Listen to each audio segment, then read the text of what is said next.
The World Trade Organization meeting draws protesters by the tens of thousands.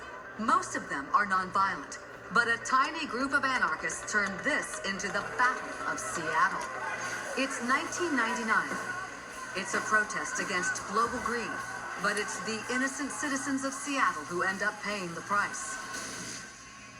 A rebellion is about to turn the city upside down, and it's all secretly planned well ahead of time. News reporter Jim Foreman is on the front lines. They came with one idea: cause trouble, vandalize, disrupt, damage, and they did. Day one, protesters block intersections in an attempt to shut down the WTO. Erica Kay is among the protesters committed to what they describe as direct action. They're nonviolent, but prepared. One of the things we do in our nonviolence trainings is talk about what's the safest position to get yourself in if you're being dragged by anybody, if you're being beaten, the position that you get in to protect some of your internal organs. Last night we saw Tacoma officers all here to help back up the Seattle Police Department. They had gas masks, some had bulletproof vests, but they were all trained in how to resist the police. Jim has his own gear to protect himself while covering the story for a local news station. We had the bulletproof vest and we had the gas mask, and this was critical. There was a lot of gas being used. This one has a little slot for the microphone to go into. 400 overwhelmed cops are dealing with more than 50,000 protesters who are strangling the city. Nobody can get in or out. Tensions are rising. This undercover cop pulls a gun.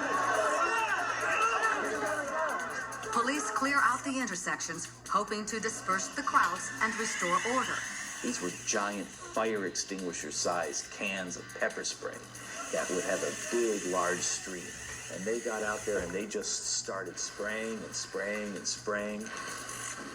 Nothing was happening. Then the anarchists appear, hiding behind bandanas and hoods. They smash windows and vandalize buildings. They target stores they see as the enemy, and they set fire to dumpsters.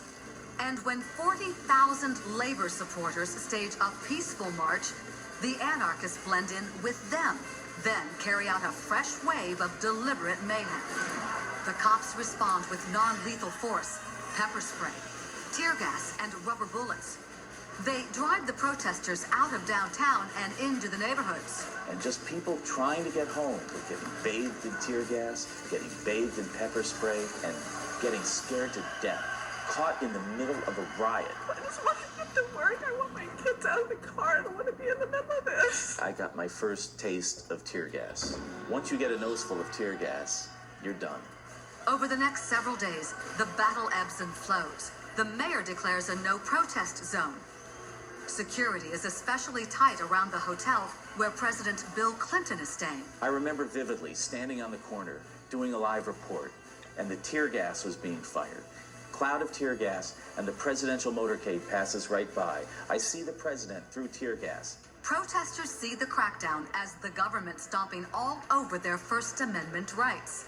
Technology helps them employ a new tactic called swarming. Dr. Clark McPhail says they communicate with cell phones, then swarm strategic spots around the city. We know now that cell phones have changed the nature of the second wave of people assembling around any kind of an event. People will reach in their pockets, pull out their cell phone and say, "The action's at the corner of 6th and Green in Champaign. Come on down." By the time the smoke clears, 500 people are arrested. There are millions of dollars in damages. The Battle of Seattle is a tragedy, and the anarchists were the most successful actors during the entire event.